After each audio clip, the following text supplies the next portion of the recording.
नर्मदेश्वराच्या वर्धापन दिनानिमित्तानं गेले 30-35 वर्षापासून अनुष्ठान ज्ञानेश्वरी पारायण दरवर्षी यज्ञयाग होतो आणि विशेष म्हणजे अधिक मास आलेला आहे। म्हणजे आधुनिक आपल्याला अधिक पुण्य अधिक मासामध्ये प्राप्त होणार आहे। या प्रसंगी राष्ट्रसंत सद्गुरू जनार्दन स्वामी बाबाजींचं जे आश्रम आहे निफाडमध्ये तिथले 108 श्री महंत स्वामी गणेशगिरी महाराज यांनी आपल्याला विधी म्हटले, सकाळचं प्रवचन केलं, त्यांचं टाळ्याच्या गजरात स्वागत करू। त्यानंतर या ठिकाणी आमचे बापू बाबा आलेले आहे, मांडवडवरून राजू महाराज आलेले आहे, सुरेश महाराज आलेले आहे, रितेश महाराज आहे, छोटू महाराज आहे, आमचे रामगिरी बाबा, अजून मौनी बाबा आहे आणि जगदीश बाबा, सर्व बाबांचं आपण टाळ्याच्या गजरात स्वागत करू। विशेष म्हणजे पहिल्या दिवसापासूनच त्यांच्याकडं आपण अनुष्ठानाची पूर्ण नियोजन दिलं, मुलांना बसवणं, मुलांकडे लक्ष देणं, असे आपले रवी महाराज त्यांचे टाळ्याच्या गजरात स्वागत करू। भाविक भक्तगण, माता भगिनी, अनुष्ठानार्थींनो, खूप अगदी आपल्याला बाबाजींची कृपा आहे, बाबाजींचं बोलणं आहे, बाबाजींचं तुमच्यावर, बाबाजींच्या चरणावर तुमची नितांत श्रद्धा आहे। त्या श्रद्धेपोटी तुम्ही या ठिकाणी आलात आणि अनुष्ठानाच्या परंपरेमध्ये महाराष्ट्रात नाही अख्ख्या भारतात जी परंपरा आपल्याला कुठं बघायला भेटत नाही ती फक्त आपल्या जनार्दन स्वामींच्या मार्गातच पाहायला भेटते। ती परंपरा म्हणजे जप, तप आहे आणि अनुष्ठान आहे। त्या अनुष्ठानामध्ये एक वैशिष्ट्य असं आहे की विशेष म्हणजे आपण फलहार करतो, म्हणजे अन्न या ठिकाणी आपण आता 7 दिवस खाणार नाही, बाहेरचं तुम्ही कोणी काही आणून दिलं त्याला स्पर्श करणार नाही, आपण गार पाण्याने स्नान करणार व अगदी खूप तंतोतंत बाबाजींच्या नियमामध्ये आपण चौकटीत जवळजवळ 7 दिवस आपण आता या साधना करणार।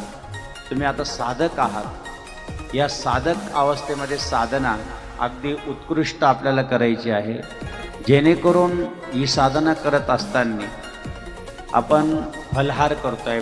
फलहाराचा पहिलाच मंत्र आहे अहम वैश्वानरो भूत्वा प्राणिनां दे महाश्रितः प्राण समायुक्त पंचम यज्ञम चतुर्थम। अहम त्रतुरम यज्ञ, पहिली गोष्ट अहम वैश्वा नर नावाचा अग्नी, एक अग्नी आपण पेटवतो त्यावर आपला फलहार शिजतो, परंतु तो आपल्या आत गेल्यानंतर जी पाचन शक्ती आहे जी पचवती तिला वैश्वानर नावाचा अग्नी म्हणतात। अतिशय जसं आपण खाल्लं पण पचवण्याची शक्ती आतमध्ये सुद्धा एक अग्नी आहे, त्याला अहम वैश्वानरो भूत्वा प्राणिनां दे महाश्रितः प्राण समायुक्त पंचम यज्ञम चतुर्थ, 5 प्रकारची यज्ञ आहे। हा एक हवन, एक यज्ञ आहे, परंतु आपण जो काही एक घास आपल्या मुखात टाकतो आणि त्या देवाचं स्मरण करून आपण खातो त्याला एक यज्ञ म्हणतात। पोट म्हणजे आपलं एक मोठा एक अग्निकुंडच आहे आणि त्यात अग्निकुंडामध्ये वैश्वानर नावाचा अग्नी बसलेला आहे, त्याच्यात आपण हे स्वाहा स्वाहा देवाचं नाव घेऊन आपण खातो। म्हणजे बाबाजींच्या परंपरेमध्ये किती शुद्ध आणि सात्विक आपलं जीवन बनण्यासाठी जैसा खाए अन्न वैसा बनेगा मन, जैसा पिएगा पाणी वैसा बनेगा वाणी, लक्षात राहू द्या। जसं आपण पाणी पिओ छान के, अरे गुरु करो पैछान के, लक्षात राहू द्या। आपल्याला बाबाजी गुरु भेटलेले आहे, जनार्दन स्वामी आपले गुरु आहे। अनुग्रह कोणीही देव, त्याला महत्त्व नाही आहे, परंतु आपलं अधिष्ठान फक्त राष्ट्रसंत सद्गुरू जनार्दन स्वामी आहे। आपल्याला त्यांच्याच नावाचं मंत्र मिळवते असं असतं, आपले गुरु जनार्दन स्वामी आहे याची आपल्याला कायम जाणीव राहिली पाहिजे। कोणी कुठल्याही आश्रमात गेला तर तुम्हाला अनुग्रह कोणाच्याही मुखातून मिळो, पण मुखातून मिळालेला मंत्र फक्त बाबाजींचा असतो, त्यामुळे तुमचे गुरु बाबाजी हे लक्षात राहू द्यायचं आणि जनार्दन स्वामी आपण अधिष्ठान ठेवून पुढे चालायचं आहे। ज्या अर्थी तुमच्या आता बघा तुमच्या जवळ आहे, तुम्हाला यामुळे आता काय होईल, जैसा खायगा अन्न, आपण आत्ता सांगितलं जसं अन्न खाल तसं माणसाचं मन बनतं। 3 प्रकारचे आहार आहे, एक सात्विक आहार आहे, एक राजस्वी आहार आहे, एक तामसी आहार आहे। सात्विक आहार तुमच्या आता ताटात आहे, त्याच्यानंतर राजेश्वी आहार म्हणजे तळलेलं मस्तपैकी भजे कुरडई चांगलं चांगलं खाणं, त्याला राजेश्वी आहार म्हणतात. आणि सडलेलं कुडलेलं आणि पडलेलं 3-3 दिवसातलं फ्रीजमध्ये खाणं त्याला तामसी आहार. म्हणजे अनेक प्रकारचं त्याच्यात वेगवेगळा आहारसुद्धा येतो, त्याच्यात वेगळं त्याचं नाव घेऊन असंही आहार त्याच्यात येतो. तामसी लोक खातात ते, त्यांचा राग खूप अनावर असतो, काही सेकंदात त्यांना राग येतो, कारण त्यांचा आहार तैसा ढेकरण धातू तैसा विकार. जसं आहार खाल्लं तसं माणसाचं मन असतं, म्हणून आहारावर सर्व माणसाचं नियंत्रण पाहिजे. आता नुसतं 7 दिवसच नाही, अखंड या आहारावर नियंत्रण करा, जेणेकरून आपलं जीवन धन्य होईल, जेणेकरून आपलं जीवन पवित्र होईल, जेणेकरून आपलं मन पवित्र होईल, जेणेकरून आपलं तन म्हणजे शरीर पवित्र, तन मन आणि धन जर पवित्र झालं तर आपलं शरीरानं आपलं चांगलं धर्मकार्य घडतं आणि धर्माच्या कार्यासाठी एक पाईक म्हणून आपण चांगल्या प्रकारचे उत्कृष्ट असे साधक बनतो. म्हणून राजेश्वी अन्नाचं तुम्हाला माहीत झालं, सात्विक अन्न तुम्हाला माहीत झालं, तामसी अन्न तुम्हाला माहीत झालं. म्हणून अहम वैश्वानरो भूत्वा प्राणिनाम दे महासिता. प्राण, अपान, व्यान, समान आणि उदान ही एक आपल्या शरीरात आहे. प्राण कोणाला म्हणतात, अपान कोणाला म्हणतात, समान कोणाला म्हणतात, त्याचं चिंतन आज खूप वेळ झाली. परमपूज्य स्वामी श्रद्धे माधुगिरीजी महाराज हे नाशिकमधून निघालेले आहे आणि त्यांचं वेळेवर या ठिकाणी 9 ते 10:30-11 पर्यंत प्रवचन आहे. त्यामुळं तुमचा जास्त वेळ घ्यायचा नाही, कारण तुम्हाला एकदम शिस्तबद्ध त्यांच्यासमोर बसायचं आहे, चळवळ करायची नाही. त्यांचं एक एक शब्द अमृतासारखं आपल्यावर सिंचन होईल, तो आपण ऐकायचा आहे. शिस्तीमध्ये रांगेत आपल्याला एका बाजूनं ही जी बाजू आहे फक्त ह्याच बाजूने आपल्याला बसायचं, इकडं माणसं आणि पुरुष वर्ग महिला वर्गांसाठी जागा आपल्याला द्यायची आहे. ह्या इकडच्या याच्यातच फक्त आपले मुलं बसतील, इकडं मात्र मुलं बसणार नाही, कारण आपल्याला खूप शिस्त.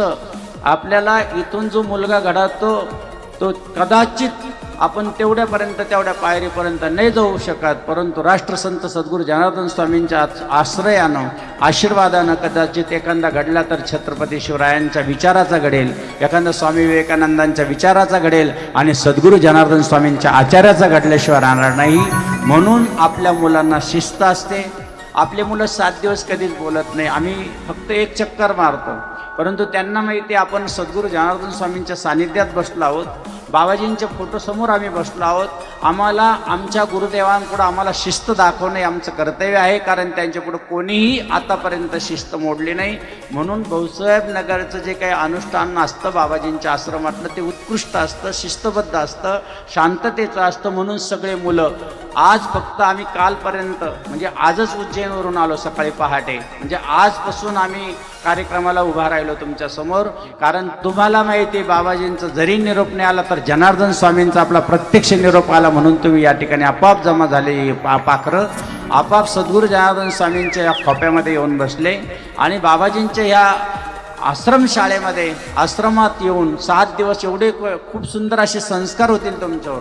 तुमचे आचार, तुमचे विचार आणि तुमचे संस्कार इतके सुंदर बनतील की तुम्ही खरंच एक मुलगा कमीत कमी 100 मुलाला सांगेल की एकदा तरी आपण भाऊसाहेब नगरला जाऊया, तिथल्या आश्रमात जाऊन बसूया, तिथला आचार किती चांगला आहे, तिथले विचार किती चांगले आहे, तिथला सहवास किती चांगला आहे, तिथला शिस्त किती चांगली आहे.